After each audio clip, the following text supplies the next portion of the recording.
Welcome, everybody. I see that everyone who was in the waiting room, with a couple exceptions, is coming in. So we'll let you in and, get familiar with the circumstances here. And as soon as everybody is in, we will start up. So consider this a welcome, and we'll call the meeting to order as soon as everybody's settled in.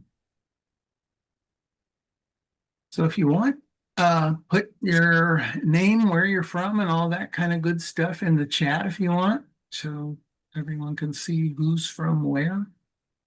I'm Mike Thaller. I am the chair, and I am based in San Diego. It's good to see you all, although I can't see you all, to be really honest. But and I see we're about to get another San Diegan in the group. There we go. I see some people telling us where they're from. We're a statewide organization, and we really cover every county in the state. The Senior Caucus does. And I hope I didn't confuse too many people with the final, what was supposed to be the final newsletter, where I put that the meeting was the Wednesday, the 21st, but really it wasn't a mistake. It was a test to see of your cognitive ability to notice a difference. So if you noticed it, you're fine, and you passed the test. And then I cleared it up today by correcting it. So I hope you did well on the test. That is the only planned test we have for this meeting. So welcome aboard. And I see we have 28 people so far, so that's good. And it does seem to have settled down. So in that case, Mr. Secretary, the meeting is called to order at 7:03, and I have welcomed everybody in. And in my judgment, we have met our quorum requirements, Mr. Chair. Oh, have we? That's great. So next up on our agenda is the land acknowledgement. And for that, I would like to introduce Angelica Moyes and to give the land acknowledgement. So take it away, Angelica. Angelica, you're muted. There you go, I think. Thank you. Good evening. Before I proceed, I just wanted to highlight one reason for land acknowledgements, and the land acknowledgements increase visibility of the First Peoples within their own homelands. And I want to remind those of us present today that California has the highest Native American population in the country. And also, I wanted to highlight that our state is home to the majority of tribes still seeking federal recognition. And with that said, on behalf of the California Democratic Party Senior Caucus, we acknowledge California's First Peoples as the traditional stewards of the land throughout the state of California. We honor California's First Peoples and their ongoing relationship with their ancestral territories. We, the members and supporters of the Senior Caucus, recognize that we reside and engage in activities across the state of California, which includes land within the unceded territories of 109 federally recognized tribes, and also within the unceded territories of many tribes still seeking federal recognition. In this moment, we are mindful of our history of exclusion and erasure, the ongoing process of settler colonialism, and our present participation as we occupy space on Indigenous lands. In this moment, we ask ourselves what it means to desire healing and reconciliation. We consider ways we might support partnerships and inclusions in the stewardship and protection of cultural resources and homelands. In this moment, we express gratitude. We affirm our commitment to truth. we support the resilience, strength, and sovereignty of California's First Peoples. Thank you. Thank you, Angelica. Very well done. Next on the agenda is the approval of this agenda. You saw it in all of the newsletters that had the agenda in it. Very briefly, though, I'll go through it. But after the approval of the agenda is the approval of the minutes from our last member meeting, which was on August 20th, which was only, what, 8 weeks from today? Or it was more recent than usual. Once we get done with that, we will have a treasurer's report. After that, we will, from our treasurer, obviously.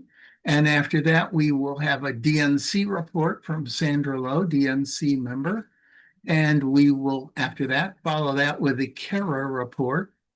After that, we will have a report from either the director or president. We'll clear that up, what her title exactly is. I've heard it both ways. After that, we will have Susan DeMarios, I guess is how you pronounce it, but we'll get all of that straightened out as we learned what's happening at CARA. And after that, we will have something we're going to try a little bit new called spotlighting. We're calling it spotlighting anyway, where we will have members of a couple other caucuses. In this case, this meeting, LGBTQ and Chicano-Latino, to talk about the seniors in those caucuses and the special needs of seniors that have more than one, besides being seniors, what are their special needs based on their demographic? And we'll see what happens. If it works out, maybe we can find help for them and they can find help for us. And we'll rotate through the caucuses as we have meetings into the future.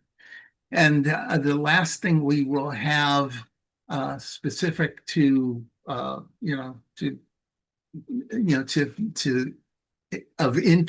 things of interest is we will have a report on the government shutdown from John Bauman, who is a friend of the caucus, who will speak. And we probably will have enough time then for a good member forum where all of you who are in this meeting have the opportunity to talk about what's going on. For instance, what's happening with Prop 50, as far as from your point of view, what's happening with the shutdown from your point of view, what happened with the No Kings rally, whatever's on your mind that's of interest. Hopefully we'll have time to do that. And after that, we'll have what everyone will be looking forward to in this meeting is the adjournment. So, Mr. Secretary, would you like to ask for approval of the agenda of this meeting, which had a link in the newsletters that hopefully you checked out. So, Mr. Secretary, Sure, I'll do that for the next item, but why don't you go ahead and ask for that approval yourself? Go ahead. Okay. For the agenda. So as was listed, or there was a link to it in the last couple, 2 or 3 newsletters. Is there any objection to approving the minutes from the August 20th meeting? If so, raise your electronic hand. Going once. Raise your hand if you object. Going twice. Raise your hand if you object. Going 3 times. The minutes from the August 20th meeting have been approved. Okay, next up. Oh, wait, this was the approval of the agenda, was it not? Okay. Now, All right, that was about the minutes. That was the second test. Okay, and you've all passed.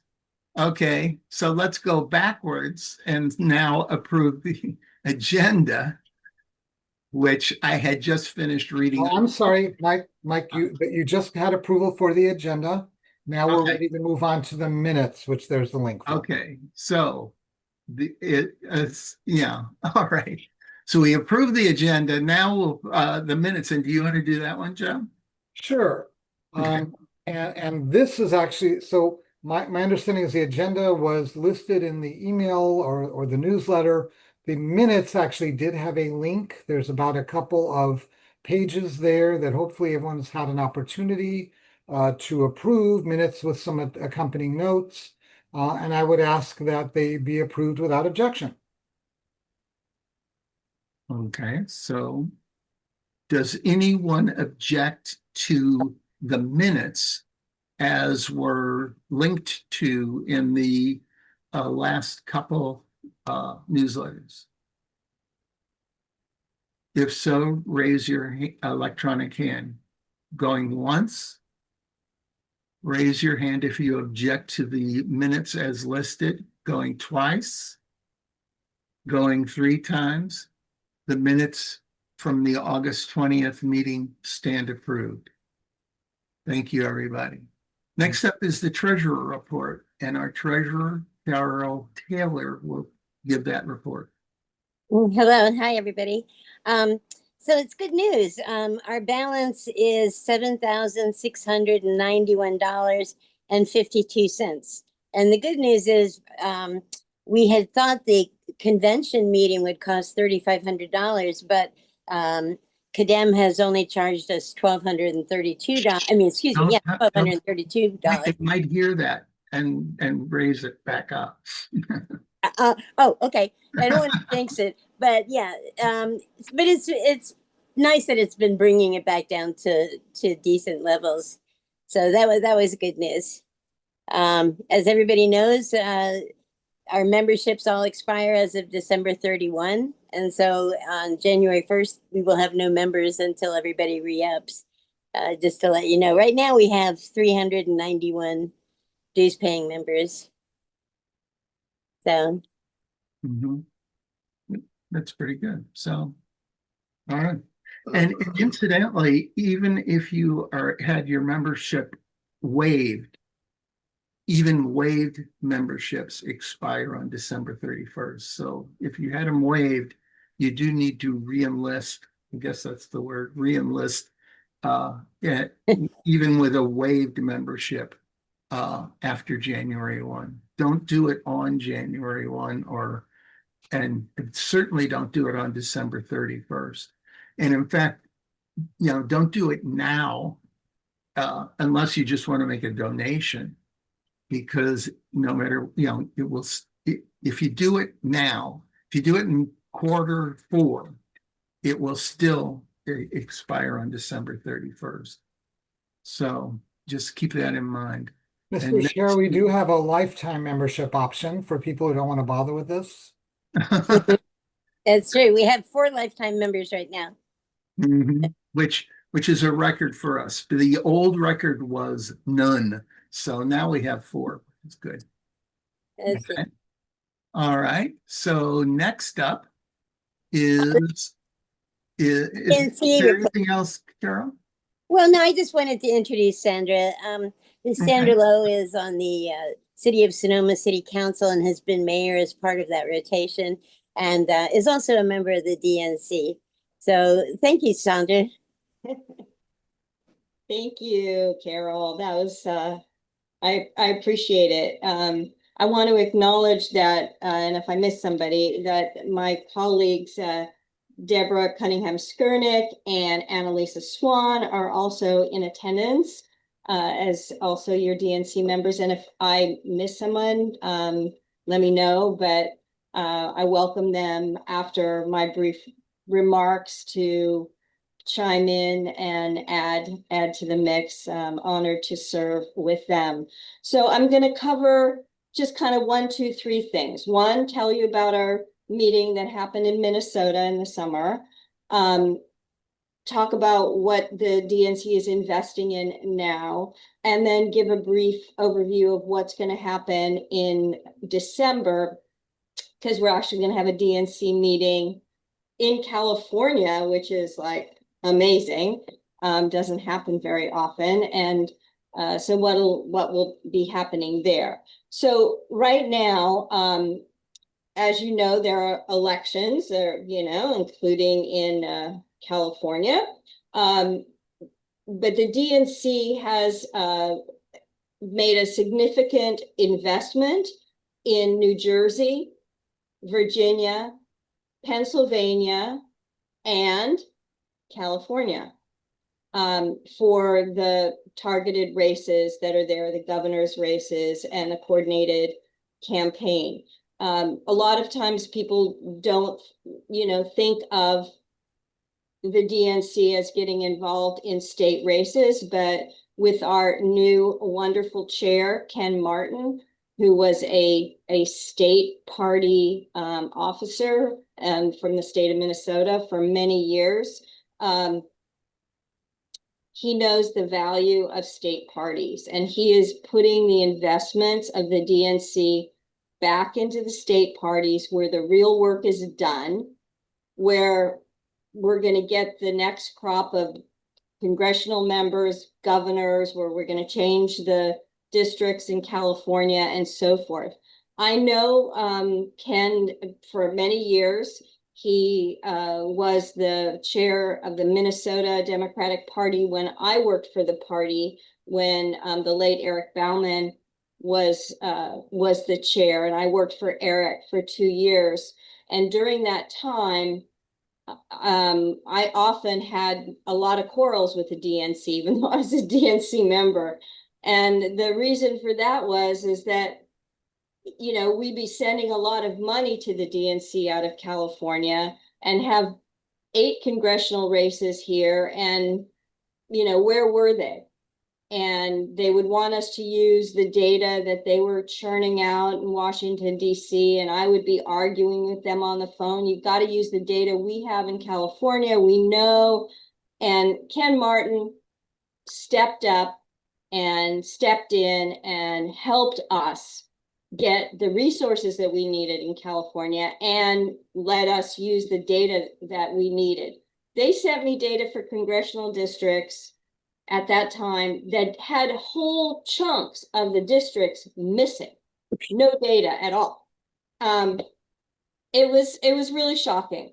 So I say that, and I tell the story, one, because I want people to know what kind of leader Ken Martin is and what he believes in, not just what he says, but my personal experience working with him.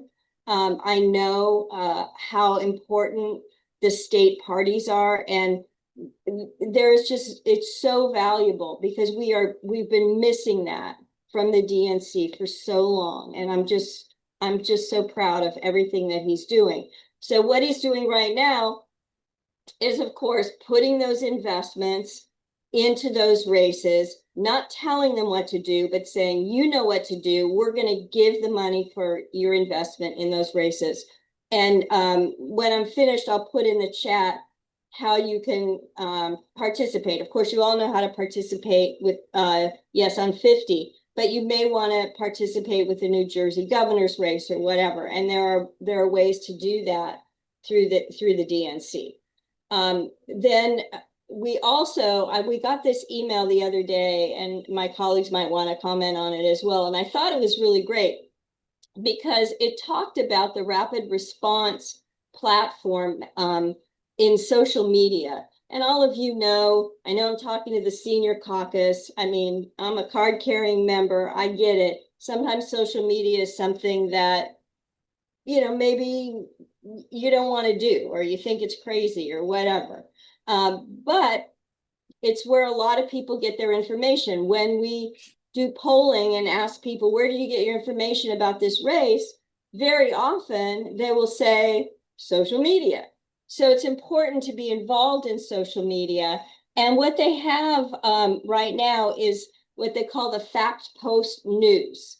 And the Fact Post News, at Fact Post News, again, I'll put this in the chat when we're done, is to monitor what's being said. And as you know, there's a lot of erroneous information out there, and then to respond to it. So, for example, there was something that Vice President Vance said, that the FCC chair Carr was joking when he threatened that he can do this the easy way or the hard way regarding Jimmy Kimmel's cancellation. They put something out there, a fact post, when he was denying that.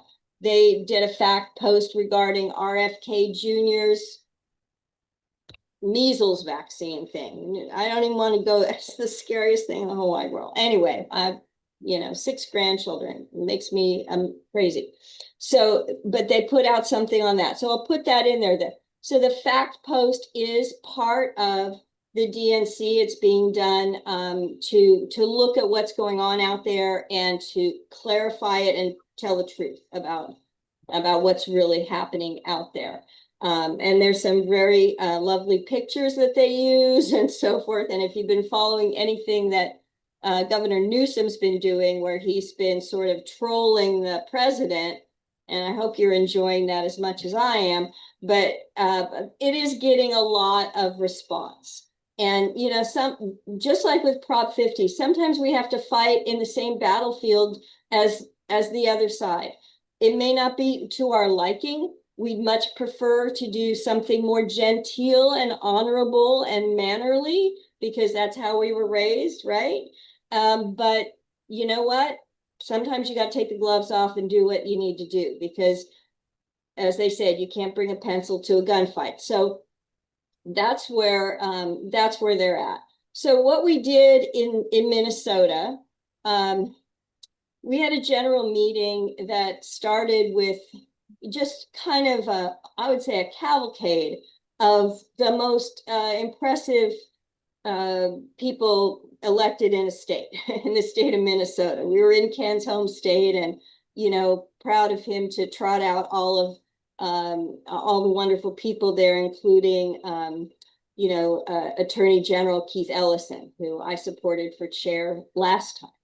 And he, many of them spoke about the terrible tragedy, the assassination of Melissa Hortman and her husband and their 2 dogs, and what an impact she made as leader of their state house, and how even though she held a slim majority, she fought hard for the values and the policies that would help everyday Minnesotans, including making sure that every kid had lunch, and every kid go to kindergarten, and all of the things that we value.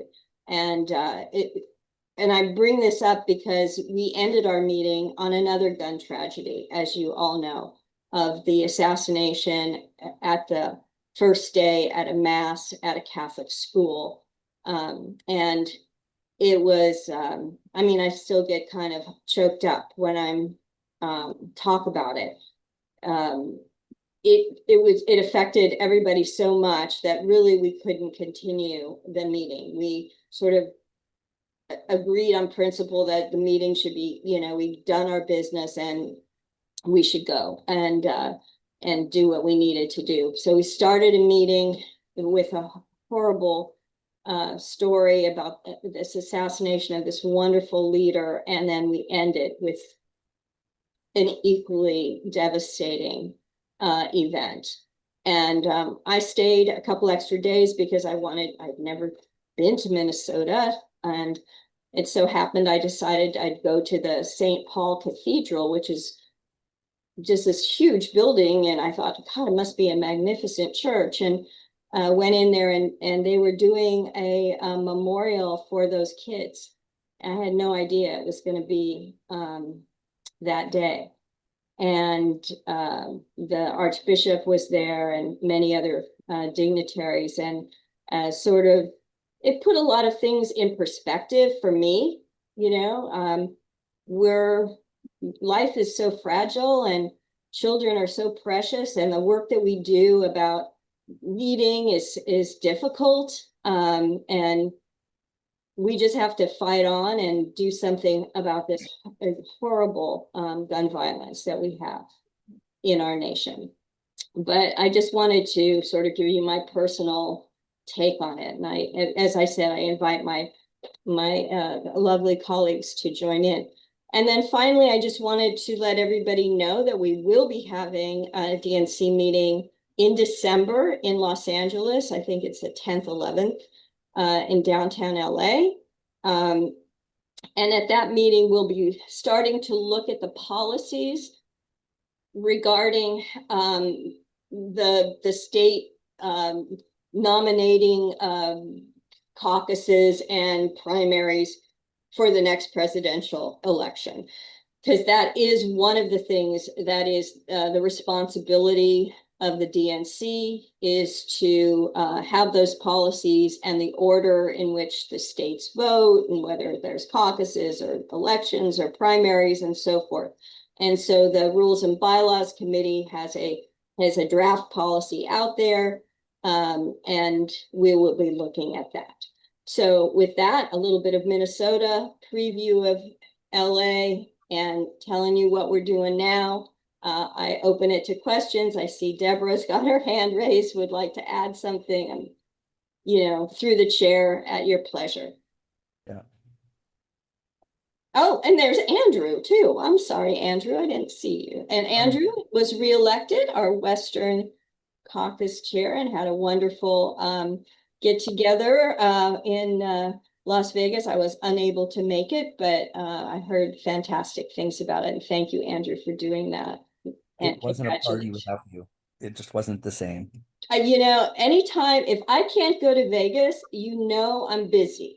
Absolutely. Because I'm a Vegas girly. I want to go to Vegas. I like everything about Vegas. So, if I'm not going, it's busy. So I don't know if Andrew, you wanted to add something there. I saw your hand. I know I saw Deborah's hand up as well, but through the chair, as I don't know how you'd like to proceed. I want to say that we had an amazing retreat. We had training on, we focused particularly on rural and youth outreach in our discussions. We were briefed by some best practice organizations out there. We heard two themes throughout this, which is long-term investment. You can't just show up at election time. It's year-round organizing. It's setting up events in your community. And it's the economy at the end of the day. And that's really what motivates young voters, what motivates older voters. It's everyone. It's inflation. It's jobs, opportunities for small businesses and working people. That's what is motivating voters. Now, in the morning, we did get also briefed about messaging. We were trained on how to do deep canvassing, which are those longer conversations that we need to have, and then social media training as well. But we did get the chair of the Clark County Democratic Party came by, which is where Las Vegas is. It's the largest county in the state, and Nevada is one of the most diverse state in terms of population wise. It's got the largest API population of a state, percentage wise, Jewish population, and as well as a very obviously very large Latino population is there. And we were briefed on that Native American outreach. And then on Sunday we did a phone bank, just like many of you did, into Prop 50. We had 35 delegates who stuck around and made phone calls to hear from Speaker Emerita Pelosi, and they made phone calls into California. They're also making calls into New Jersey and into Virginia as well. But we are a big priority, and you're seeing caucuses all across the DNC putting together events to help out California. So you are on their radar, and hopefully when we all see you in Los Angeles, we can get to chat more about all of that. And Deborah, you put together a great event the other day. Thank you, Andrew. And I guess I'll take off from there. Okay. All right. First, I just want to say how wonderful the group of DNC members that are in California and how well we represent the entire state. We go to multiple events throughout the state as well. And yes, a couple of weeks ago, I had invited Malcolm Kenyatta, who is one of our vice chairs, someone I'm extremely fond of because he's such a dynamic young man in the future of our party. So he came to an event in Laguna Niguel. And one of the things a lot of the DNC members have been doing since everything this year is try to reiterate the importance of the work that individuals do. And everyone was looking for a savior, looking for their Superman, looking for someone who was going to lead the party. But let me tell you, every single one of us are the superheroes right now. We're the ones that showed up 10 million strong in throughout the country. I was in Laguna Beach where there was 2,500 people. And then as I was driving home on El Toro, I went to drove through Laguna Woods, which is a large retirement community here in Orange County, 4,000. So it's really amazing the people that are all ages, that some had dogs with signs. I'm sure all of you saw that, but we all are working very, very hard and we need to continue doing that. And maybe Annalisa has something she would like to add. Thank you. Annalisa? Hi, good evening. Thank you. I will just say we're very well represented on the DNC by our California delegation. And we've really been overperforming as a party. We've overperformed 45 of the last 46 elections. And I just got an email the other day that Chair Martin and the DNC are investing $500,000 into Virginia and New Jersey, and that's on top of the 6 figures that have already been put into those states. So he's really carrying out, organizing everywhere to win everywhere, working at the grassroots level and injecting that money to do things like hiring staff to canvass and get out the vote. And he will also be coming to California tomorrow and helping lead a phone bank. And my understanding is that there will be an increase in funding from the DNC to California as well to help us with Prop 50 and as well with, the crucial battleground congressional seats that we have. So that's just some of the work that the DNC is doing. I will also say that we're very well represented on our delegation. Andrew Lackman was reelected as chair of the Western States Caucus. Christine Pelosi and Lawrence Saxon were elected as to the executive board of the DNC through the Western region. And these elections that we're doing as DNC members to elect people onto the standing committees and into the EBoard and these are into at-large seats. This is because Chair Martin is reforming the DNC to democratize it and give us as DNC members more power in the DNC, which is a really great reform. Derek Devermont was elected as chair of the Disabilities Caucus. We have a lot of great representation on our DNC caucuses and councils. Our state party controller, Carolyn Fowler, who I believe just maybe on the Zoom, was elected as Western States representative to the Black Caucus. Joseph Solis was elected as Western States representative to the Chicano-Latino Caucus. For the AAPI caucus, Otto Lee was elected as vice chair, Keith Umamoto as secretary, and Harini Krishnan as outreach organizing chair. Susie Shannon was elected as an at-large DNC member through the Western region. So she is now an at-large DNC member. She was also reelected as chair of the Poverty Council. And they're not DNC members, but Chef Basil Kimbrough was elected as co-chair of the Veterans and Military Families Council. Region Director Larry Gross from the State Party for Region 14 was elected to a position on the Poverty Council. And our State Party Secretary Diana Love was elected to a position on the Poverty Council. And DNC member Otto Lee was elected as a vice chair of the Veterans and Military Families Council. So in addition, myself and Deborah Cunningham Skurnick and others, we actually have 6 appointments to the Resolutions Committee, but Deborah and I were appointed by Chair Martin to the Resolutions Committee. So that's just an example of the work that our California delegation is doing to represent California at the national level. Yeah, And and with- thank you thank for you. listing all of those, because I didn't have them all in front of me, and I saw you all there, and I knew whatever I forgot, you would be there, and that's what a team is all about. As you can see, it's just a great team, everybody doing a lot, especially all those appointments. We've never had that kind of appointments out of the DNC and all of those important categories. And I really thank you for acknowledging Chair Martin and the democratization of the DNC.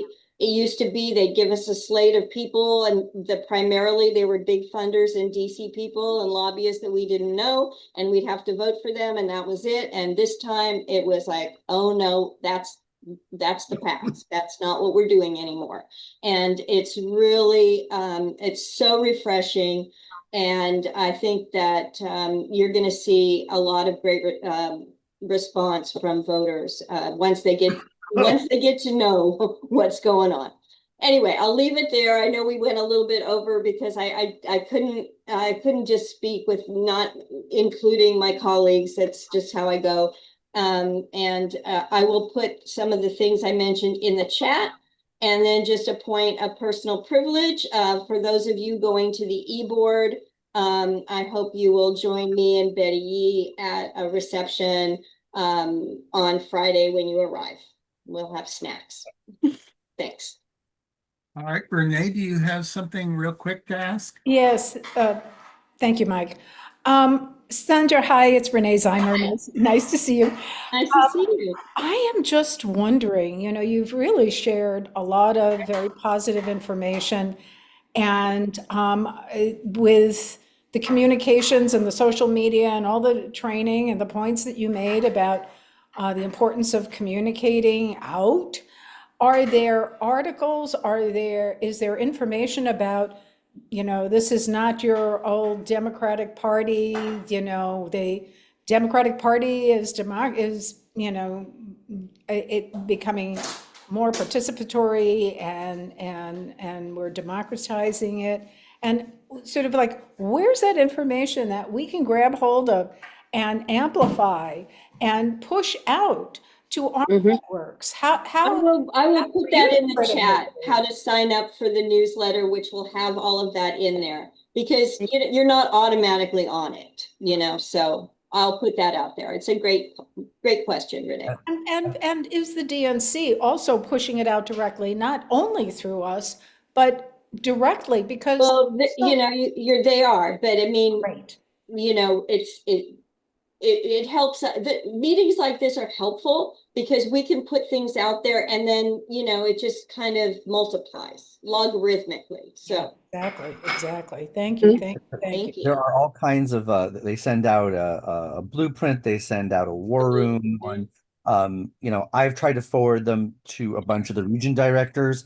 Unfortunately, someone then decided that they didn't like them and then canceled me. So now I can't get back on the darn list. So it's been one of the challenges, but we are forwarding this information wherever we can. Jason Park does our newsletter, and he shares, we do that quarterly as well. So there's a lot of that we're trying to get out there, and but Sandra's right. This is the best way we can really dig into the weeds to the depth that needs to be heard. But yeah, you should get signed up for those things. Okay, thank you to our DNC members. We really do need to move on. Thank you. And especially to Sandra for kind of being the herding in the DNC members. We always look forward to this, and it's always much more than we ever hope for when we get our DNC reports. So, Carol, would you like to introduce the next person on our agenda? Yes. I'd like to introduce Pauline Brooks. I'm so glad you could be here this evening. Pauline is starting her second term as the president of CARA, the California Alliance for Retired Americans. And they're doing really important work with our party. So, Pauline, thank you very much for coming. Thank you very much for having me. As I spoke to you earlier today, I have been dealing with allergies or something for the last few days, and having these sneezing, coughing outburst. So I do hope that I get through this without doing that to you this evening. I've actually counted and I had 12 sneezes in a row. So hopefully that won't happen while I'm here. Thank you so much for having us here. And I am the current president of CARA, California Alliance for Retired Americans. And as I look at the names of who are online, I see several of my CARA members are here. And so we are already connected.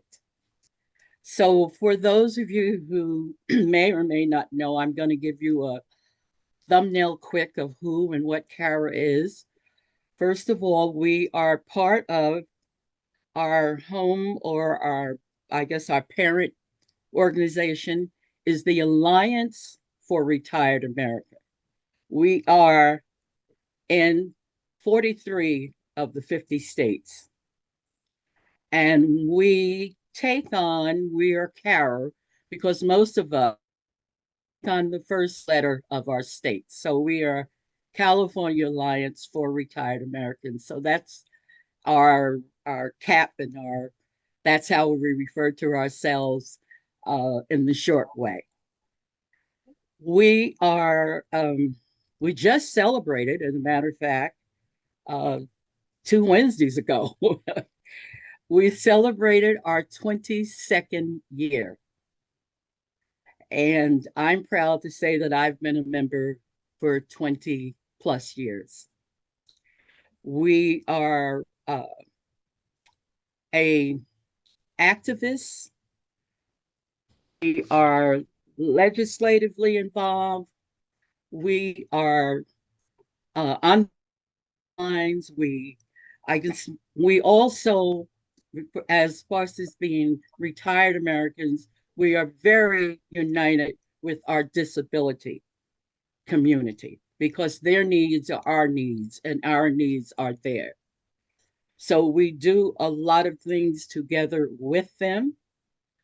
We are made up of community, labor, faith, friendship, organizations, and even individuals.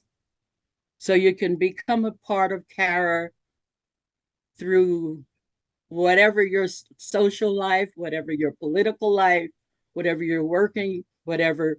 There are many ways to be a part of us.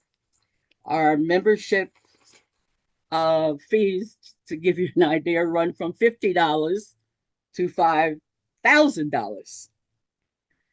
We are sponsored and very much connected with labor. That's our backbone. This was originally, organization was originally started with AFL-CIO being very much involved, and it still is. So we, as an organization, we concentrate mainly on state and federal because we cannot handle everything in every city, every town, and whatever. So that's where most of our emphasis are. We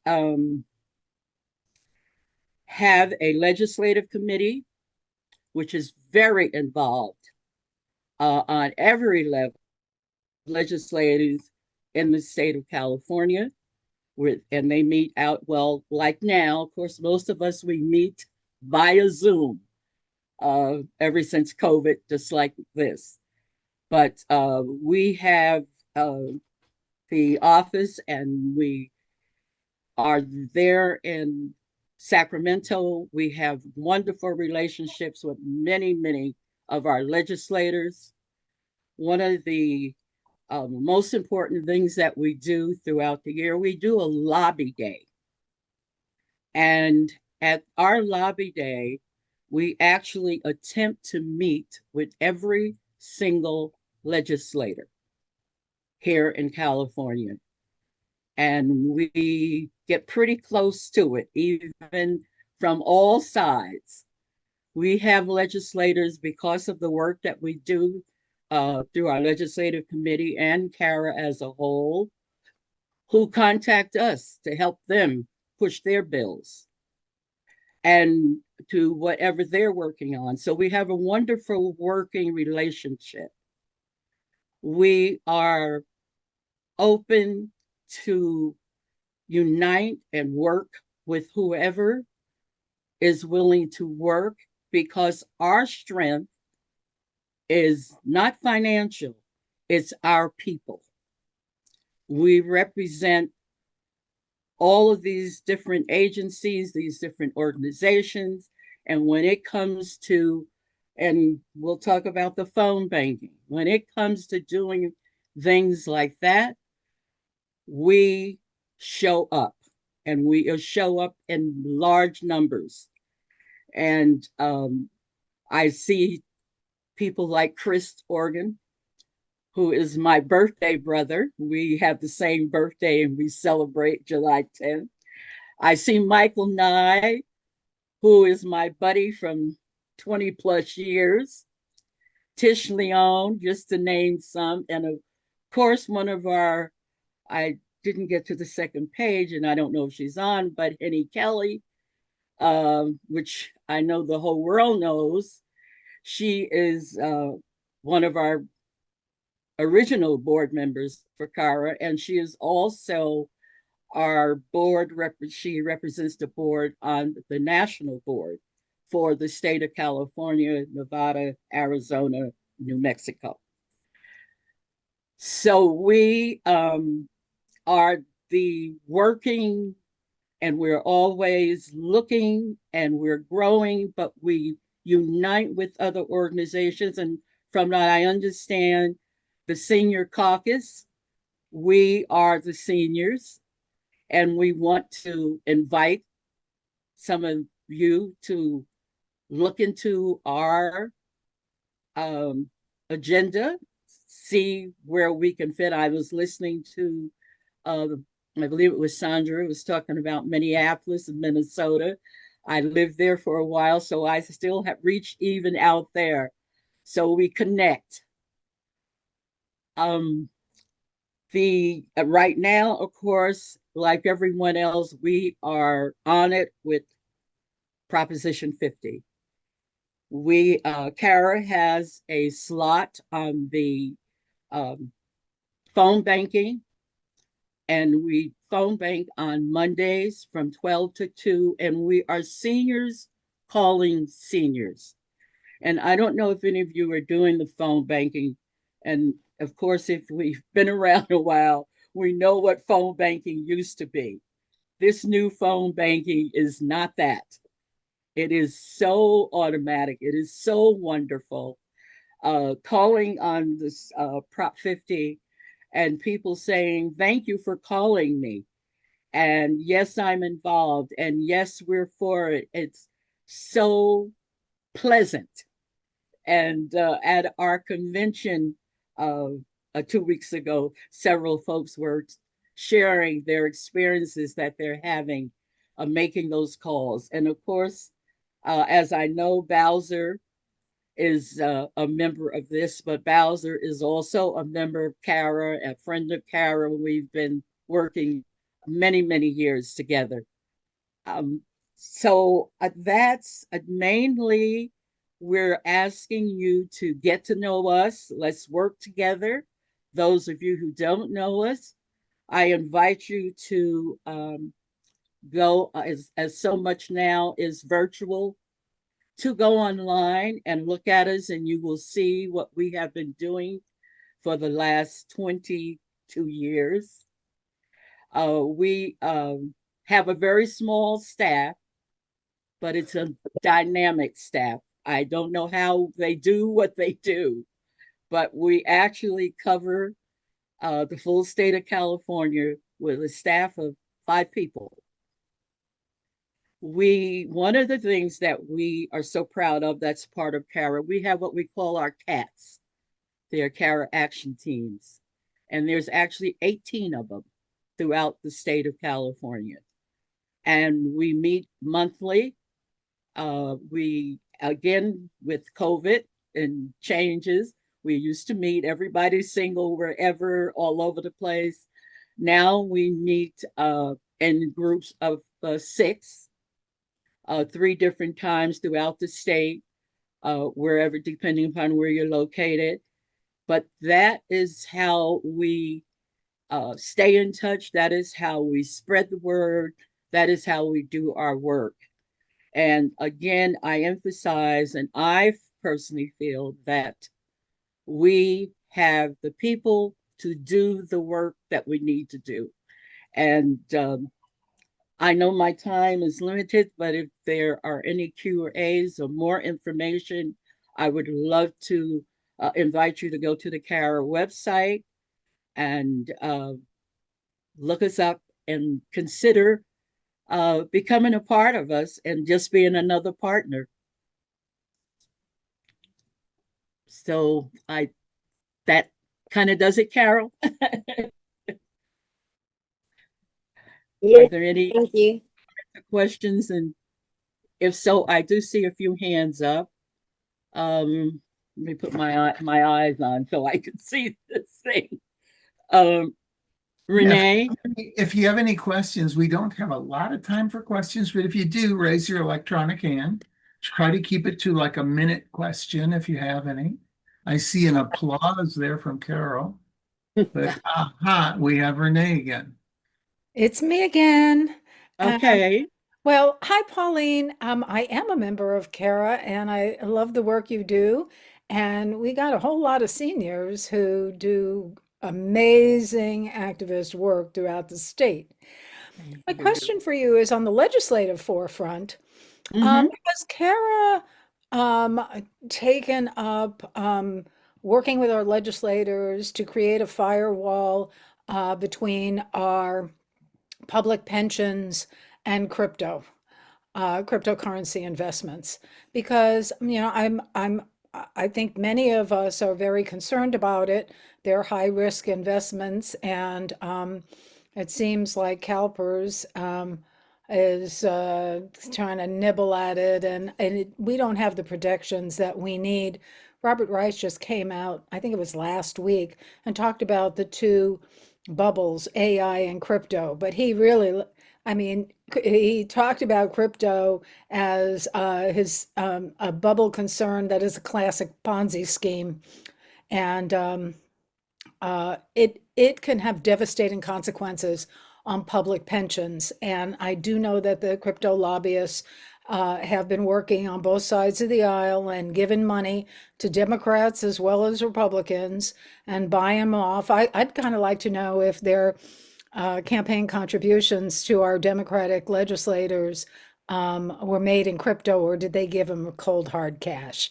But I think we actually need to get aggressive. I don't want to wait until the bubble bursts and we're in a world of hurt. Our pensions are too important and need to be protected. So anyway, I was just wondering if CARA was working on anything. Also, I was going to ask the question later too to see if it was also in the senior plank of our platform. Okay, first of all, I cannot answer your first question because I don't know anything about it. So I'm not going to give you a blanket answer. But what I would appreciate is that you would actually, well, through the off, well, since you're already a member, Carrie, you know how to get a hold of. But actually, send that to me in writing and let me look at. I have no idea. I cannot, and so I cannot even comment on something that I know nothing about.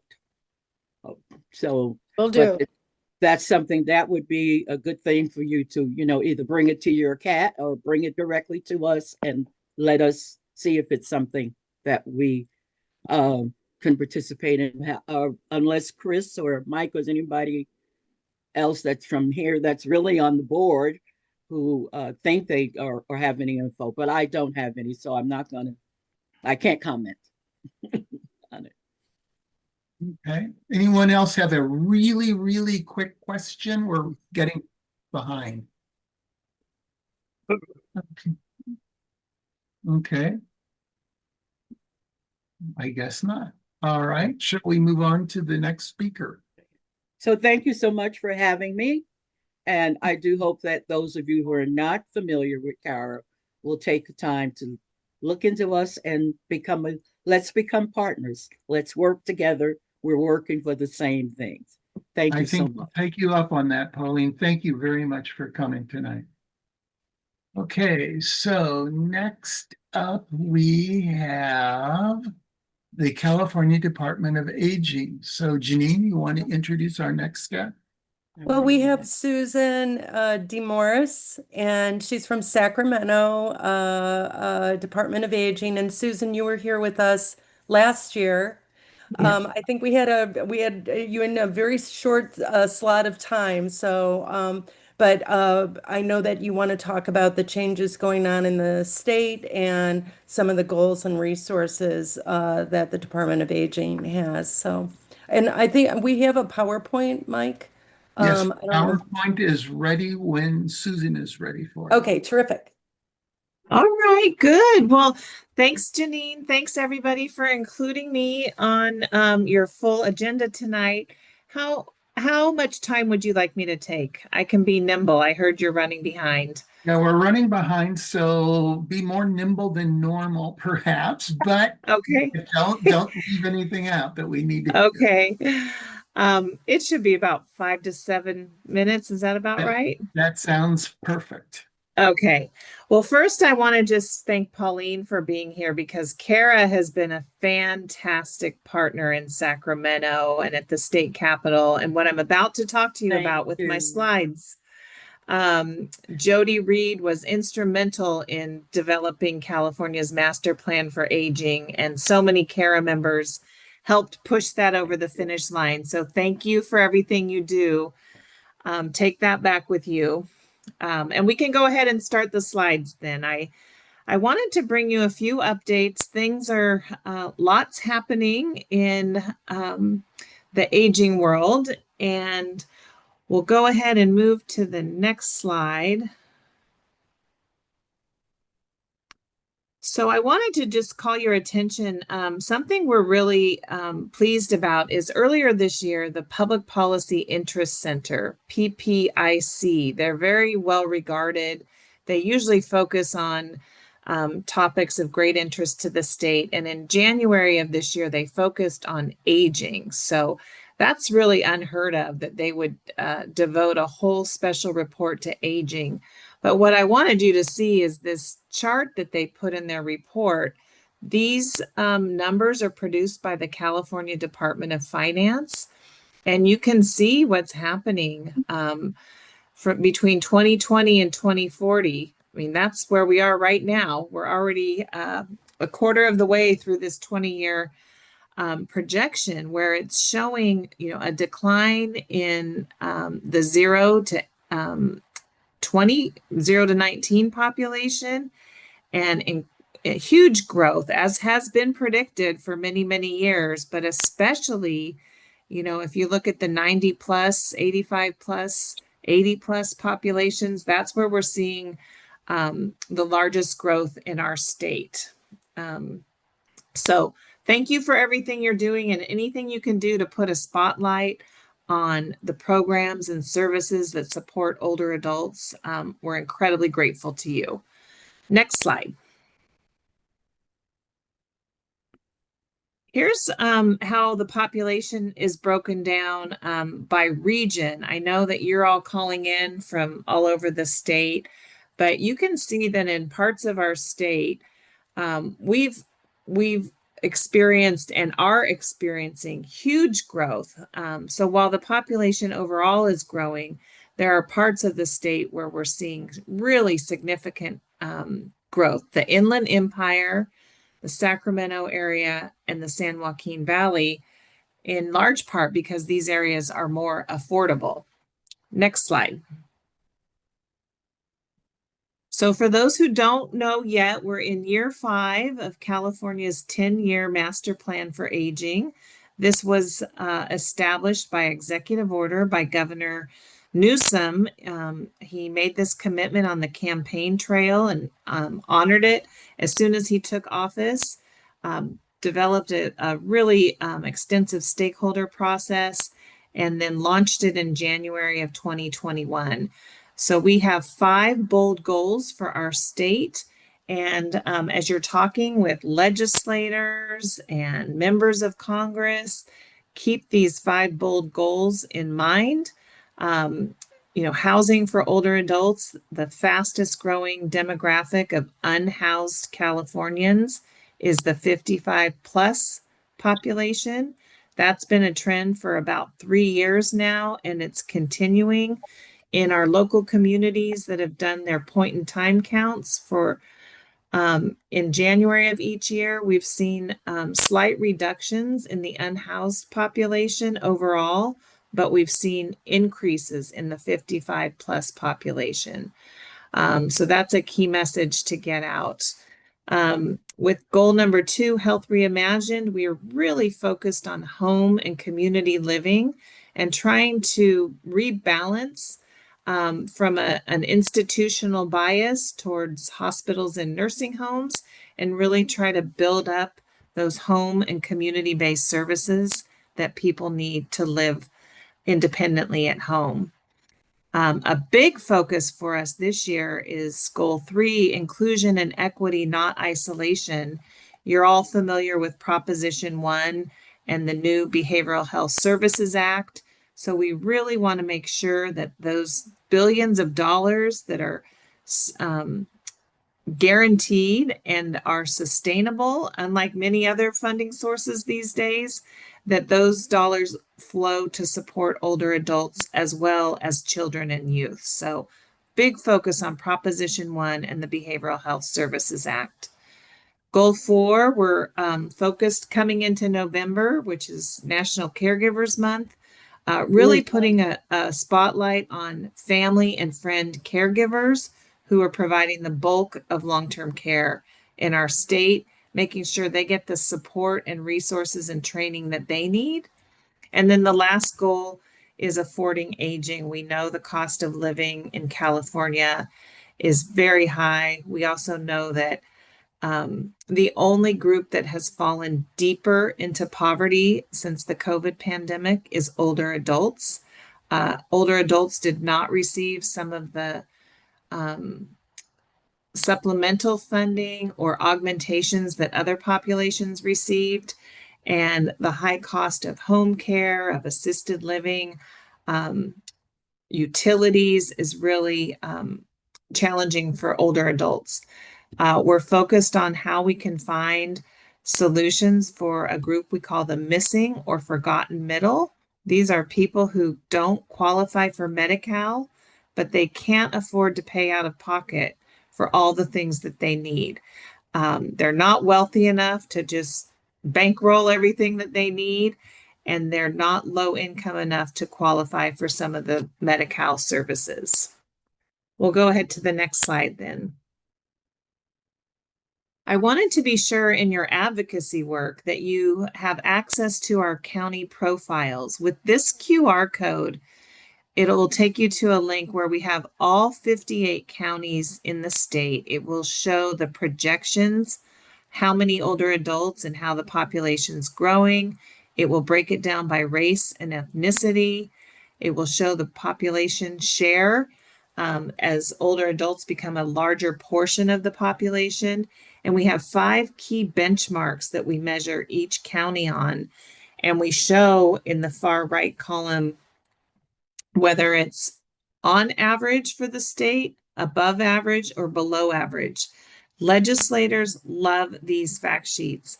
They love to know what's going on in their district, and many of them are surprised to see the huge numbers of older adults currently and what's projected. Just on the screen, you can see for Alameda County, 330,000 adults age 60 plus today.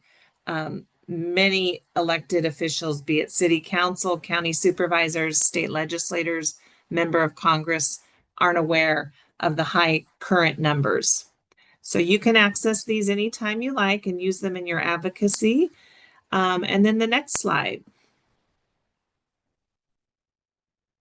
We're also very proud to have an aging resource guide. The number one complaint we hear at the Department of Aging is people don't know where to start. They don't know where to look for information. They don't know where to go for help. And so we're trying to do more for information, assistance, and navigation. These Aging in California resource guides are available in 7 languages. And with this QR code, you can order a supply sent to your home or office.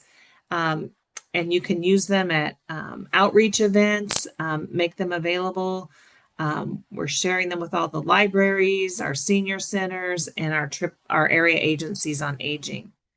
Likewise, we have an emergency preparedness guide that we developed with the Governor's Office of Emergency Services. This is focused explicitly on populations that may need additional assistance in the time of an evacuation or sheltering in place. So it's designed for older adults, people with disabilities, and anyone who has access and functional needs. This also is available in 7 languages. If you don't have a plan today for yourself and your family, please make one. And this emergency preparedness guide can walk you through the steps in case you need to evacuate in the middle of the night, like we had in the fires in Altadena and the Pacific Palisades earlier this year, and to make sure you have everything that you need if you are required to evacuate. Similarly, if you're asked to shelter in place or there's a power outage, what do you need to have in your home for 48 or 72 hours? Next slide. All right. That's it. We've got also one more QR code.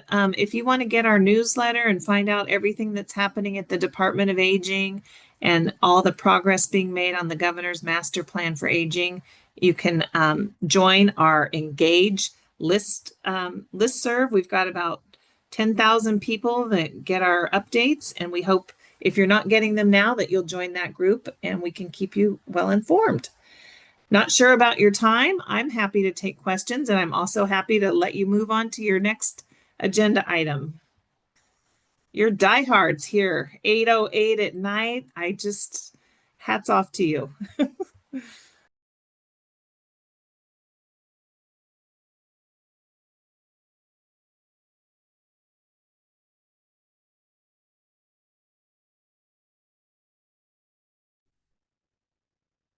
I've been talking muted for the last, and I did some brilliant things. I'm sorry that you all missed it.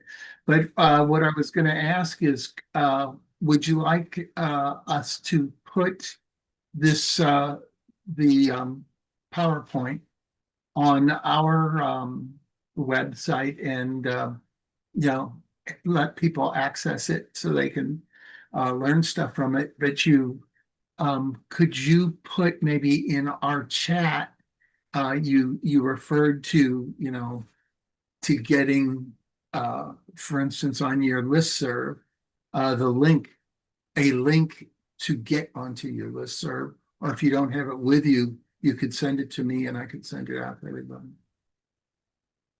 You bet. So anytime you have questions about anything related to aging, please visit the aging.ca.gov website.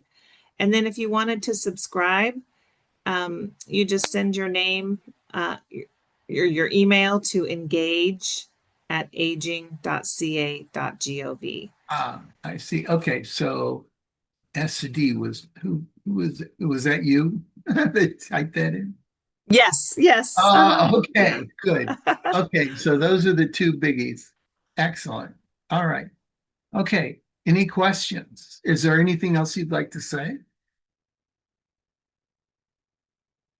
Okay. No, we're just incredibly grateful to you. We just, we're 10 million older adults strong in our state, bigger than the whole state of New Jersey, just with older adults here. And we need to be heard. So your voices are so important, so important. So if necessary, we could take on the state of New Jersey. I don't think it'll be necessary, however. Okay, well, thank you so much for coming. I really appreciate it. And I think this is the beginning of a beautiful friendship. Yes, we'll come back anytime you like. And if you have interest in just a particular topic, we can fill you in on that. I'm also always happy to give you general updates. Did Excellent. Carolyn Fowler have a question? Yeah, Did I Carolyn- actually also Oh. have a question, Mike, if you wouldn't, if we Oh, could take a okay. little Q&A. All right. Well, let's go with Carolyn first because Janine, you're one of us. So let's hear from Carolyn first. Well, Go ahead. I'm offended. Greetings. I'm one of you. Probably one of Well, the by older one of us, ones. I meant she's an officer of It's the just good to see you, Susan. Maybe I'll see you in Sacramento next week at California Senior Legislature. I don't know. You will. You usually come and give us a briefing. And I just want to use that opportunity to thank you. Susan does a lot, but one of the key organizations that she supports annually, at least twice a year, is the California Senior Legislature, where we make proposals to legislators, and then if we're lucky, they will turn into bills and carry them. And we always check with Susan and her team a lot of the research ahead of time, what's happened, what's going to happen, etc. So just thank you so much for all you do, Susan. Oh, thank you. And I will see you up here next week in Sacramento. Okay. Yep. Okay, all right. Janine. Yeah, Susan, I was wondering if you could just talk a little bit more about the goal of housing in the state. I recently had a friend who was widowed and she was looking for a group home, falling in that little crack of, not really with the low income. She was just outside of that. And she really wanted to try to find a group home, and she ended up finding one through like a Craigslist through a church. But she's so happy there.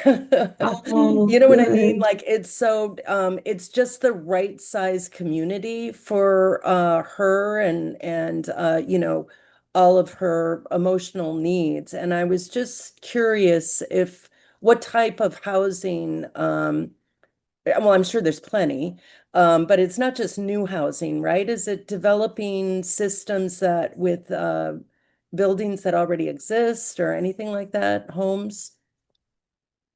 Yeah, I'm happy to hear your friend's doing well and landed in a good spot. So for housing, it's the whole constellation. It's deeply affordable housing, market rate housing, housing near transportation. A lot of really affordable properties might be kind of remote and not have good access to transportation or services because the land is more affordable to build affordable housing. Also, accessory dwelling units as an option. And there's a big movement. This is a good one, Carolyn, for the senior legislature, is around shared housing. Right now in California, on average, 20% of people 60 and older live alone. In some counties, it's as high as 30%. And we can expect that there's excess housing among this population too. So there's a mismatch. Some people desperately need housing, and some people are overhoused with large homes that possibly are paid off. They have a lot of equity, but they don't have cash flow. So looking at models where there could be shared housing that protects the homeowner and provides protection so they're not exploited or taken advantage of, but also provides an affordable housing option for possibly another older adult, maybe a student. So those are among the options that are being considered. Also the smaller, 6-bed. I see Joe here, who's a member of the California Commission on Aging that's really been trying to expand the definition of what is a residential care facility for the elderly. to allow them to have more capacity for that, just as you described, Janine, 6 to 12 or so units. So it's on the smaller scale side, and to still be considered residential for development purposes. Okay. I think we're out of time for more questions, but thank you, Susan. And Thank you all. Good night. something tells me we'll be seeing a lot more of you in meetings to come. So thank you very I much. hope so. I hope so. Thank you for your great work. Oh, no, thank you. Okay, next up is our little experiment for spotlighting. And our first speaker on that is Marcia Conant of the LGBTQ, whatever it is we are. Yeah. Wow, I'm having a senior moment of the LGBTQ, whatever. Caucus. Thank you very much. Caucus. Okay, I can't help it. I'm old. All right. So anyway, and she's going to give us about 10 minutes or Less than that. Far less okay, than that. less than that, which is just fine, to tell us what special, it's one thing to be LGBTQ and another thing to be old, and how the two of them work together to make a special circumstance and all that kind of stuff. So, take it away, Marcia. Okay. Mike called me because I think Ryan referred me. I am the oldest board member on the CADEM LGBTQ caucus. And I was like, oh, yeah, that's true. So, okay. And I had to think about it because I have kids. We came into parenting late in life, my partner and I later in life. So I have a 29 and a 28-year-old daughters. So in my mind, I really am far younger than the bio is showing. But that is, of course, not true. And I have all the aches and pains and issues that go with being an older person. I hadn't really thought about the differences.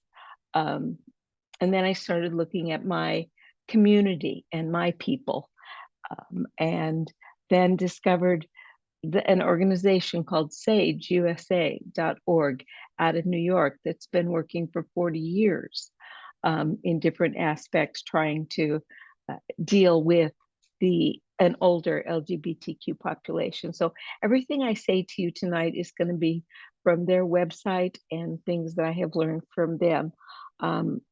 What it is, for one thing, is made me want to get more involved with their organization and be more aware than I probably was. I do also realize that I'm privileged in many ways, being, a white woman. Even though I'm a gay white woman, I've been with my life partner for almost 49 years. And that is not the case. And isolationism and loneliness is a tremendous issue among older people in general, but certainly among the older LGBTQ population. So these are the things I have to share with you today. There are 1.5 million adults aged 65 or older in the US who identify as lesbian, gay, or bisexual, and that population may double by 2030. That's only 5 years. I don't know how that's going to happen, but this is what they say. And studies show that 39% of LGBTQ plus elders have experienced suicidal ideation during their lifetime, and 31% of LGBTQ plus elders have symptoms of depression, which is 2 to 3 times higher than the general older adult population in the United States. 48% of transgender older people report they've experienced symptoms of depression, and 71% report a history of suicidal ideation. And considering what's going on politically toward the trans community right now, It will probably be even a scarier number than it already is.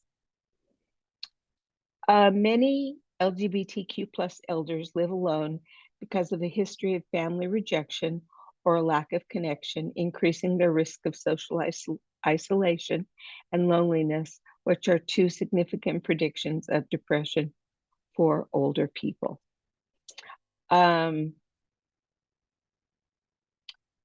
SAGE reports that older people served by our communities face unique challenges, 2 times as likely to live alone, 5 times less likely to have been married, and 2 times less likely to have children.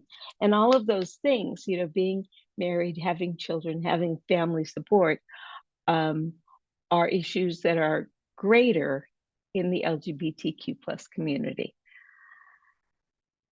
And that's never a good thing, is it? Isolation and loneliness is something that affects so many people already. The other thing that I thought was amusing, Fresno is the 5th largest city in the state of California. Many people think of it as a small town. It in itself is not really a small town, but we are surrounded by huge numbers of small and rural communities. And it should not be a surprise that older LGBTQ plus adults who live in rural environments, small towns, farming communities, rural reservations, and tribal lands, geographically remote areas, face distinctive barriers to aging in place and aging well compared to urban and suburban counterparts. And I don't necessarily think that, well, I think it is more difficult to be a gay person from a small town. I was a gay kid from a small town. But we all know that services to an older population are more lacking in those communities anyway. My dad was in Tulare County, was on their aging commission when I was but a kid. Little did I know. Highlights key issues affecting quality of life, health, and well-being of older LGBTQ plus adults who live in rural places, include health and housing issues. A lot of, and I didn't realize this, but a lot of older LGBTQ people are reluctant to get medical attention because of prior discrimination and lack of support that they have had through their medical resources, which just adds to the problems. And housing is also a significant issue in terms of lack of housing that is available. Now, what a trend seems to be is to establish age-friendly communities in different states, of which that started in New York. Apparently, there are 6 or 7 of these communities in California already that are specific for the LGBTQ population, which I think is kind of interesting. Out in the desert and the Desert Resort Retirement Community, in Fountain Grove Lodge, and in Laguna, the open house community at 55 Laguna. I was not aware of those things. I have been told that there is an effort to set up more and more of these communities to support the older LGBTQ population. Fresno is just now building its first senior center in the city of Fresno. So wouldn't it be grand if part of that they could also have a specific classes and issues and support structure set up for their LGBTQ population? And I am going to suggest that. So I've learned something from all of this. I think that if you are truly interested, the organization to go to is sageusa.org for just a wealth of information. And that's my report today. It's not easy being gay at any age. And those who think that it is, it's a greater challenge than one would want if you had that as a choice, but we know we don't really. For those who think that people would choose that, I always think they're freaking nuts, because why would you choose to have a more difficult lifestyle? Will you be in And I have, pardon me? Will you be in Monterey? I will not. It's actually my life partner's birthday. It's a significant birthday, and we're having a You party. don't mean Dixie.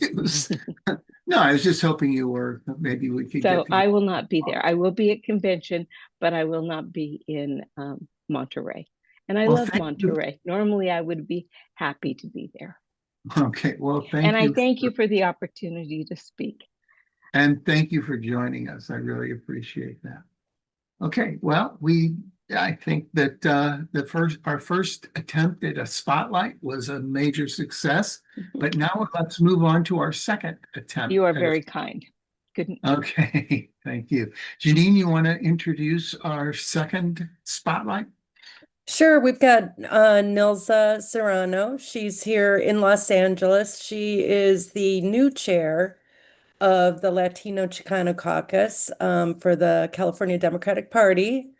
And so, yeah, I asked her for some suggestions of who might come and speak to us, and she said that she would come.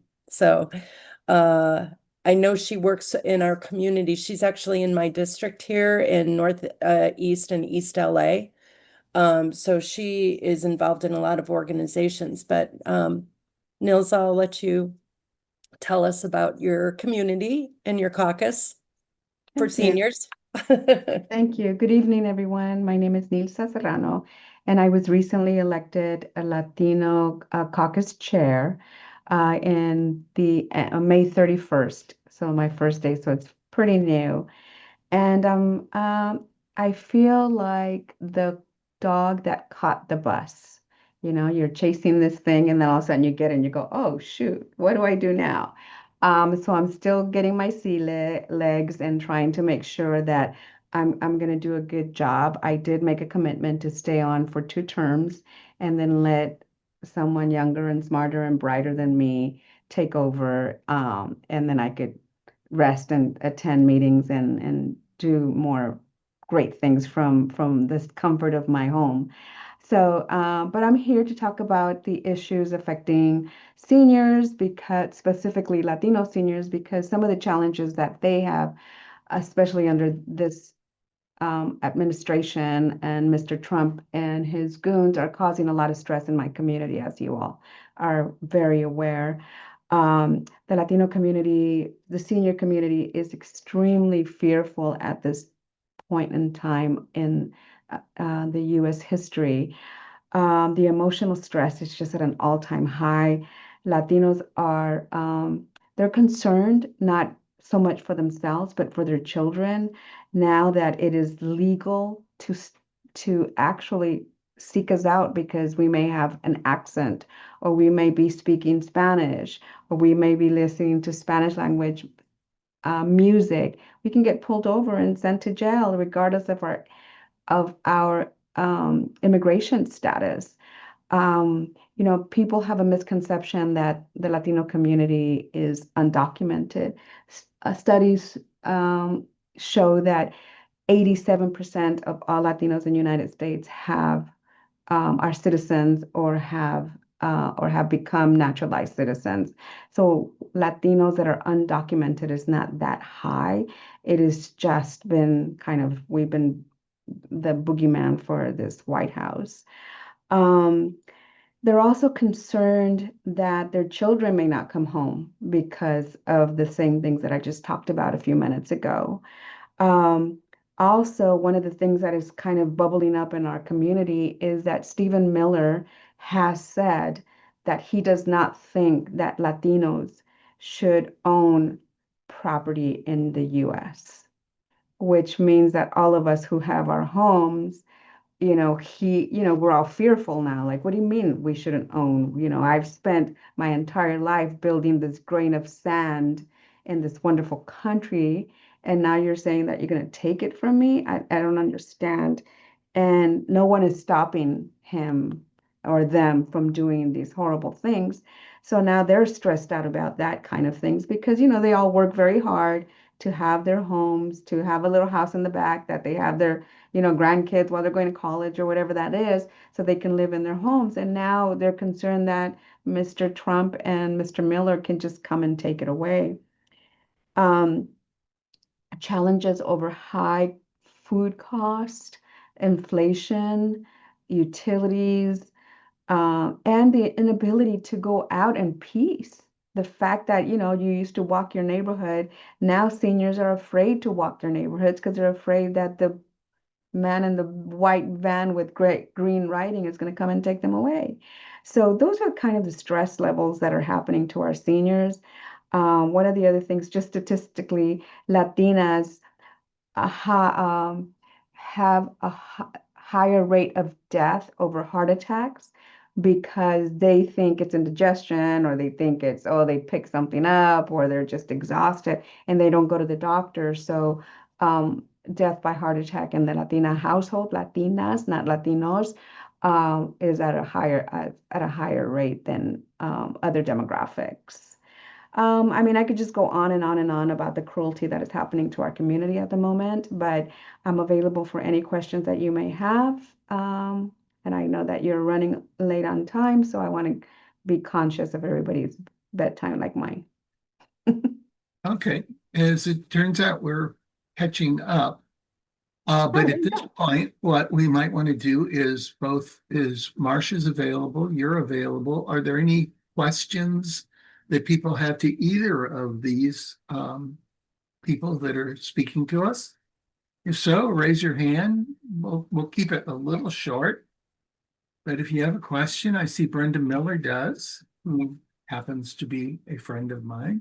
So Brenda, go ahead with your brief question. My brief question. The question that I have that concerns me, and it was brought up today, the discussion of a gentleman was talking in support of Trump. He was Hispanic, and he says that he came in the right way, and he doesn't have any empathy for what's happening to the, community, Latin Hispanic community.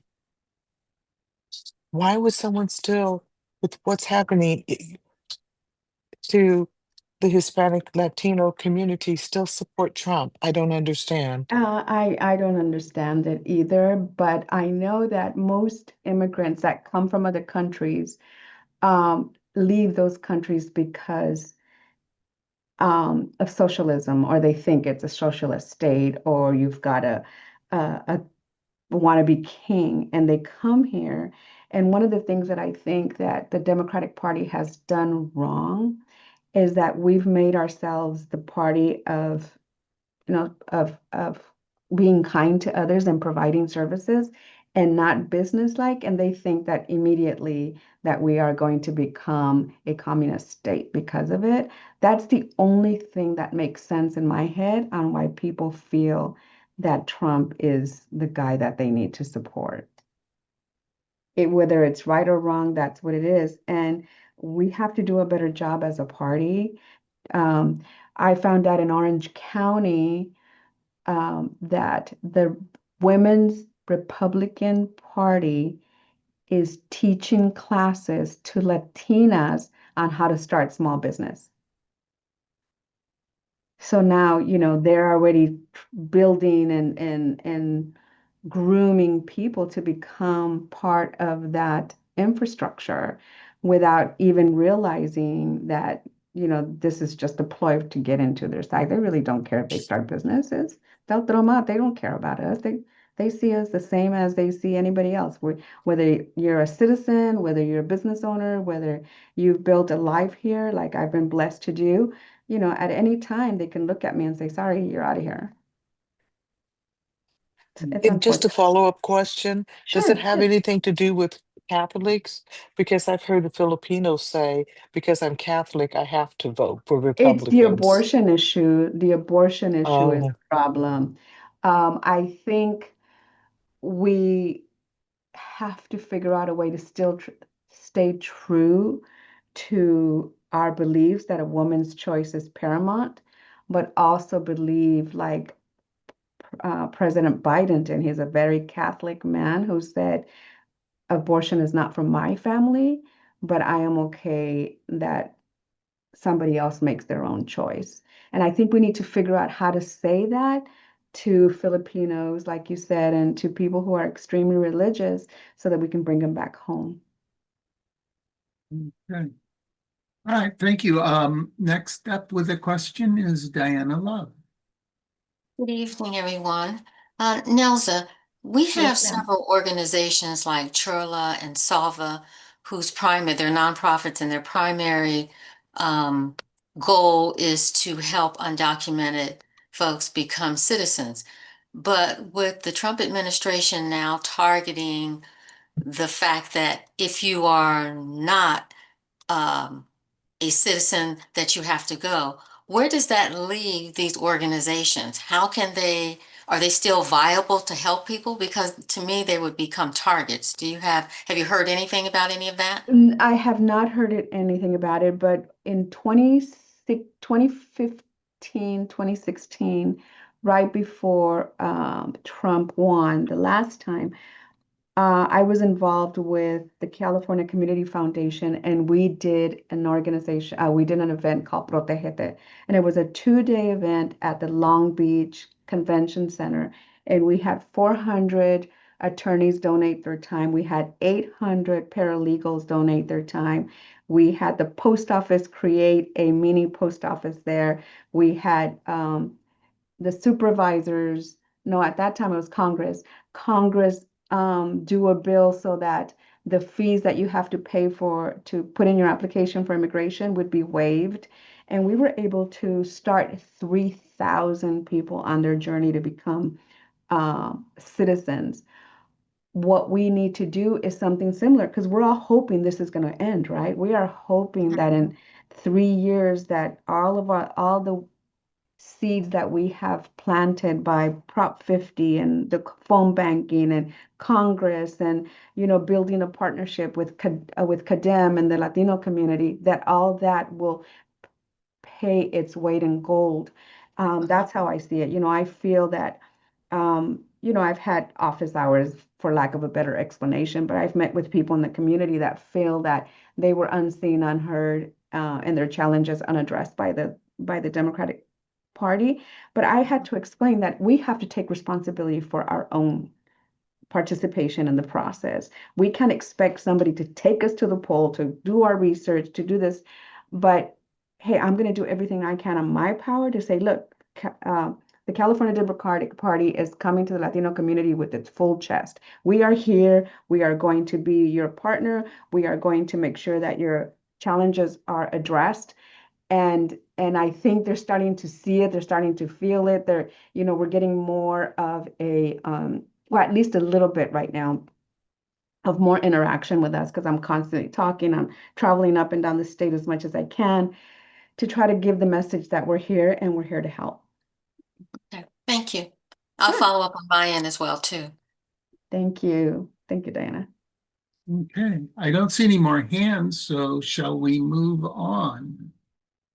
Okay, why don't we move on then? All right, thank you very much, Nilsa. Thank you. Diana and Brenda. Next thing up is a government shutdown report, or whatever he wants to talk about. Our next speaker is a regular, John Bauman, also known as Bowser. In fact, he's such a regular that I put him on our email list. As far as I'm concerned, he's sort of like a member of, or an honorary member of the caucus. So Bowser, take it away. Yeah, thanks, Mike. And you and I have been in touch a lot. Yes. And I want to thank you for all the stuff you've gotten me involved with. It's been stuff that I've always been so proud of what I've done and so happy that you've put me onto it. And the first thing that I noticed as soon as I got on this meeting a little bit early and heard some great speakers is your background. Yeah. And your background was something that kind of collaborated on. I I'll called get you. rid of me and just show you the Yeah. diagram. This is critically important. This is our hospitals are closing. And this is what the government shutdown is about. It's all kind of combined together. The government shutdown is most specifically about the ACA subsidies, that the extension of which the ACA subsidies, failing to extend those subsidies is going to is causing enormous problems in people's health insurance lives. And we had a meeting with Hakeem Jeffries this week, steering and policy hearing in Washington, D.C., in which we at Social Security Works provided a witness who came down from Pennsylvania, who has already gotten a letter, and I'm sure some people on this call have gotten letters about their premiums significantly increasing, skyrocketing, doubling, tripling. This is what the government shutdown is about, but it extends into the Medicaid cuts as well. Now, I don't think it's much of a secret that the Democratic Party position is pretty much to deal with the first thing first, which is the ACA subsidies. So that probably if there were actually a negotiation to reopen the government, that involved getting rid of this ACA problem from the big ugly bill, we would probably take that, reopen the government, and then move on to the next problem next. We're going to have to attack, since they never bothered to consult the Democratic Party at all, any legislative Democrats at all, on the contents of the big ugly bill, but just decided that they were going to pass it themselves with their own votes. This is the moment when we have some leverage. It's okay, now you need our votes to get the shutdown out of the Senate. And why should we cooperate with you when you never bothered to talk to us in the first place? So we're not cooperating with you. The Democratic Party, I think you will all agree, is showing good fight now in Congress, and we're holding the line. So this is going to continue until these guys turn around and say, we're going to talk to you and we're going to figure out how to deal with the ACA cuts. You can see they're getting really nervous. And for those of you here who've been paying attention to the individual California races, David Valadao, Young Kim, various people signed this letter. There were 13 Republicans in swingy districts who signed the letter yesterday to so-called Speaker, the guy I call Trump's Little Johnson. They sent this letter to Mike saying, yeah, we really need to talk to Democrats about this ACA subsidy business. They did say after the government is reopened, but the message is coming through loud and clear that they're getting a lot of pressure. So the government shutdown, the simplest way to put what's going on in the government shutdown is that we are winning. We need to keep doing what we're doing because we are winning. Now, obviously, there's a lot of damage that comes along with winning, and this is a huge problem. I do think that everybody should look at this we're firing people because the government is shut down business as bogus, because they've been firing people ever since they took office, and they're going to continue firing people. They don't care about federal workers, and the government shutdown thing is just they're just trying to use it as a political excuse for firing more people. But there is real damage. People aren't getting paid. Some people are getting paid and having to, but only if they're classified as essential workers, and people like air traffic controllers, who we know are essential, aren't getting paid. So we're going like, okay, what are we going to do to deal with all of this? But because everybody nationally has wanted Democrats to show fight, I think we all have to acknowledge that legislative Democrats in Congress are showing fight, and that's a good thing. Other good things that have recently happened are No Kings went really well. I'm sure a lot of you participated, probably virtually everybody on this call. I certainly did. Our bullhorn didn't work, so I screamed my guts out for 2 hours in the Santa Ynez Valley, and we had upwards to 1,000 people, which was great for us for this little area, and everybody had huge numbers all over the country. We at Social Security Works actually staged the DC one. There were 250,000 people at DC and similar number in New York, and the number for the country is 7 million. And yes, but no, we don't know what's coming next because we're in a race against time. We are all trying to work within the system and assuming that elections are going to happen within the system, but we also have to keep our eye on what we have to do in case we have to go out of the system at some point, and that's a discussion for another time. As you can see, I'm wearing my yes on 50 button. I am, except for this brief interlude of No Kings and the constant effort that we're putting in at Social Security Works to get to organize protests outside rural hospitals and nursing homes all over the country, which is just an ongoing project and particularly important during this government shutdown. Otherwise, I am all yes on 50 all the time.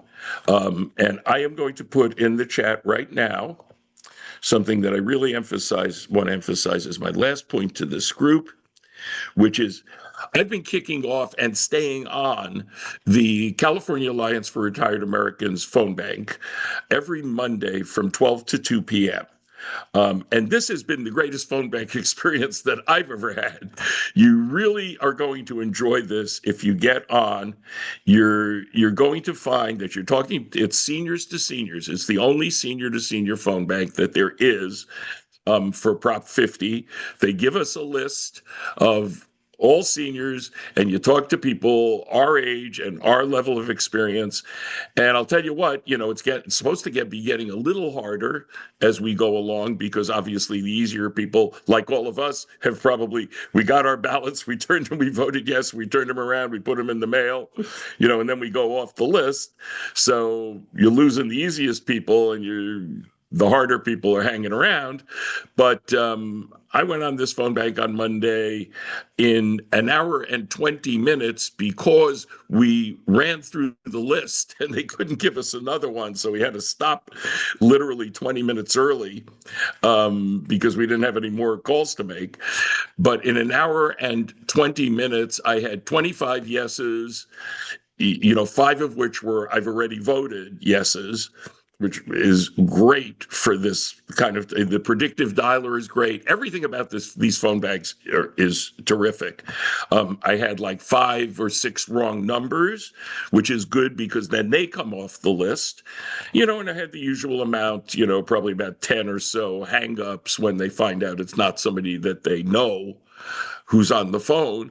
But these have been the most satisfying phone banks I've ever been on, with the greatest amount of people who are eager, who are on the same side as we are. And, and you do have your share of, everybody is known since Prop 50 started, and then I'm going to stop and take any questions you want.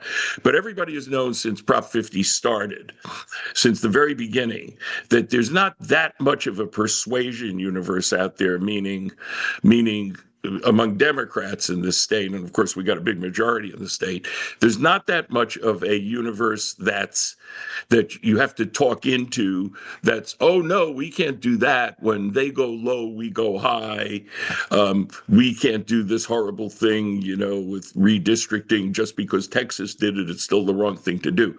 There's virtually none of that. This is about, when they go low, we fight back, and we know we have to fight back. I had a guy in front of me on the drugstore line, and in back of me on the drugstore line, the guy in front of me looked at the button and said the thing that you will run into, which is,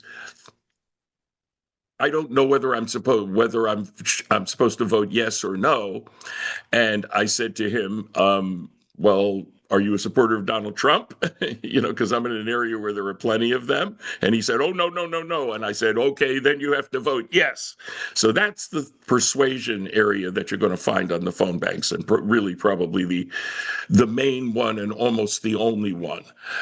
So please do join us on Monday, where we try to get everybody in the state of California to vote yes on Prop 50.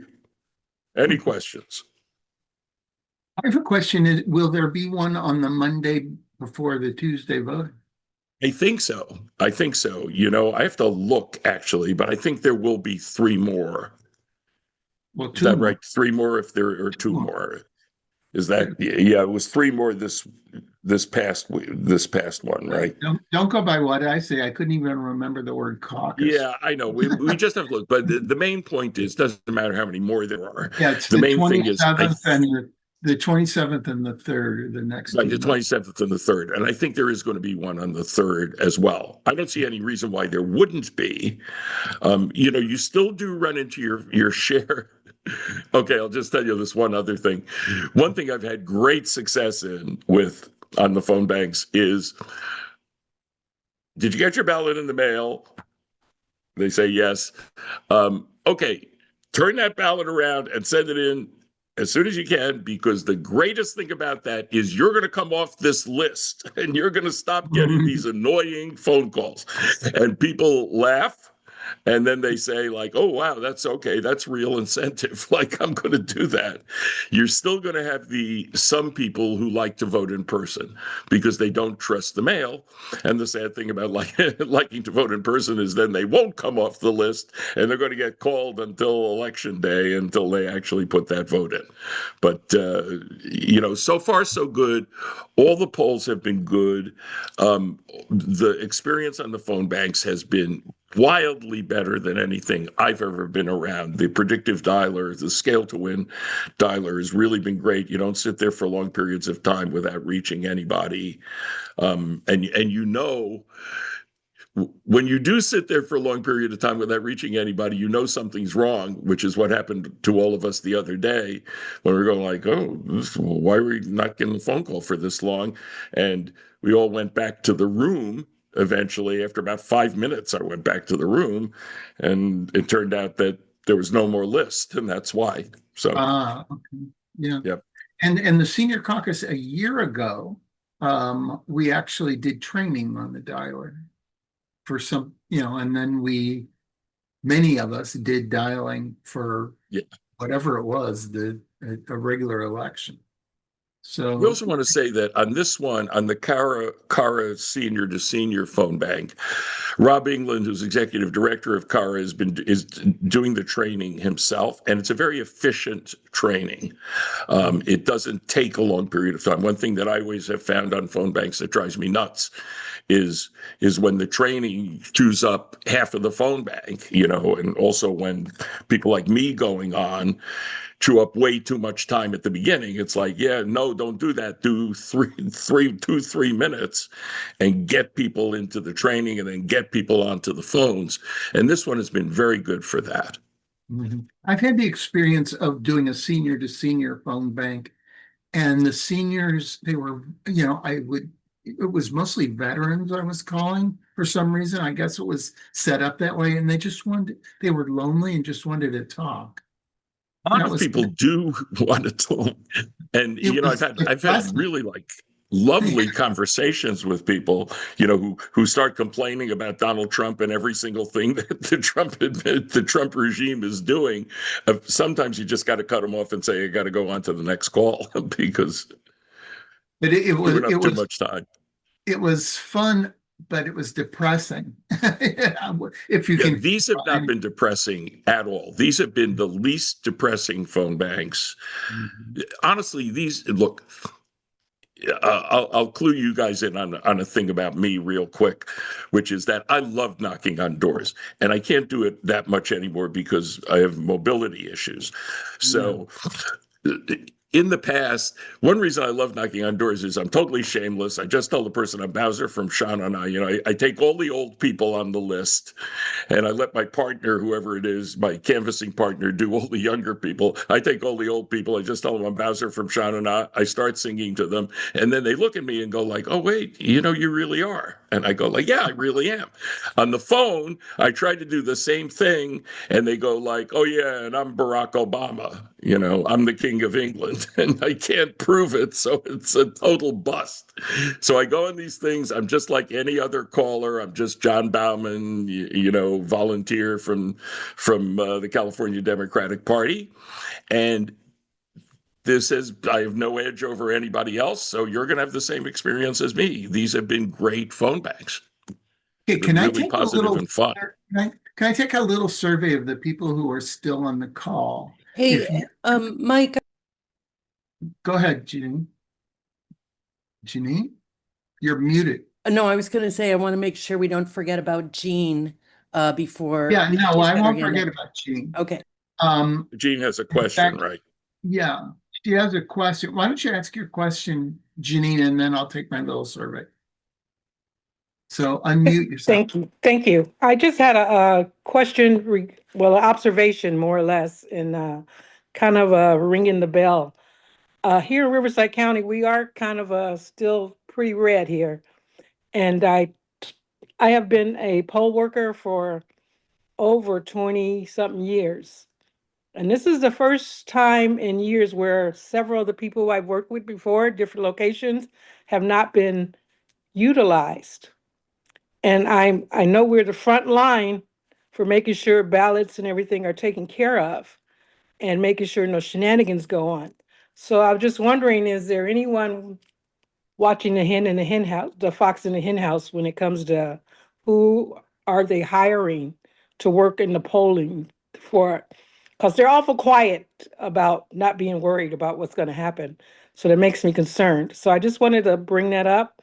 And I don't know who should check into it and see what's going on, but several people who've always worked at the polls have not been utilized this time. I think it's probably a local CADEM question, right? It's a local party question, I'm in really. Riverside County. I'm in Riverside County, which is Yeah. a big county. Yeah, I know. In but San Diego County, where I am, we have the Democratic Party has poll watchers that go in and just verify that there's no hanky panky the going on. question is, who are the poll watchers going to be? I think Jean's point is, Exactly, she's feeling like it's not the usual poll watchers. Right, No, and those are the ones who Right. pack up they're the ones who pack up the Democrat- ballots and everything, and I'm just telling you Yeah. this. Yeah, the Democratic poll watchers are watching the official poll watchers. That's what's happened. But well, look.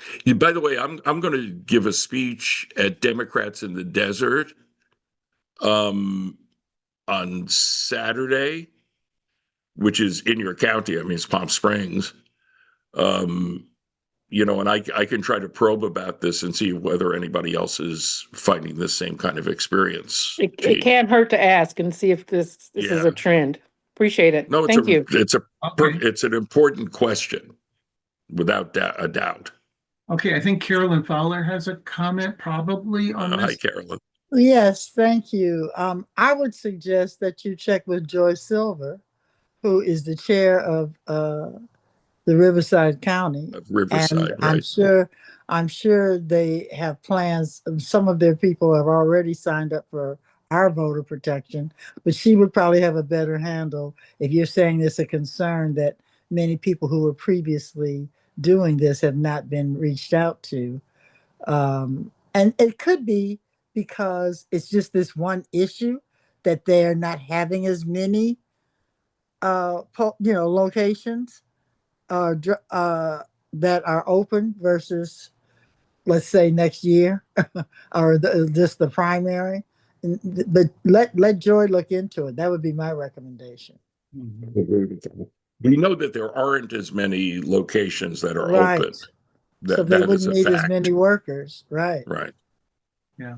Okay, it's officially 9 o'clock. So officially we should be adjourning, but I do want to, and we have on our agenda a member forum, but I think this was it, a very short member forum. But we'll try to do that next time. We'll have maybe a shorter agenda and leave time for that. We have done it in the past and it's always been very interesting. But before you go, I would like to take this really short survey. Raise your, Renee, please lower your hand. Because we really do need to go. Before you go, though, I'd like, if you are going to be at the in Monterey this weekend, starting Friday, please raise your hand. I'm just curious how many of you will actually be there. So raise your hand and let's see, out of the 37 of you that are still in the meeting, let's see how many of you will be there. And I don't even know if I can raise my hand. Yeah, there it is. So anyone else? So we're seeing 9 out of 37 so far. Anybody else?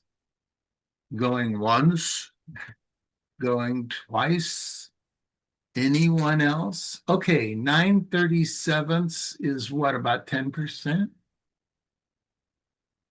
No, that's not right. The 36 is 25%. So yeah, it's 25%. Okay, well, close to look for 25%. me in up there in Monterey, and I will be looking for you. And by the way, the Senior Caucus, along with 3 others, are having a little get together where we will have cookies and stuff like that, and just a social gathering Friday evening at 8:15. Granted, it coincides with some other events, but if you can make it, join us there. I see Sarah Roos, who's organizing it, and you'll get to meet her if you haven't already. So on that note, go ahead and lower your hand if you want. And I think the next agenda item is what many of you are probably have been looking forward to, and that is the meeting is hereby adjourned. Thank you, everybody, for coming. I hope you got as much out of this meeting as I did. So good night. And thank you all.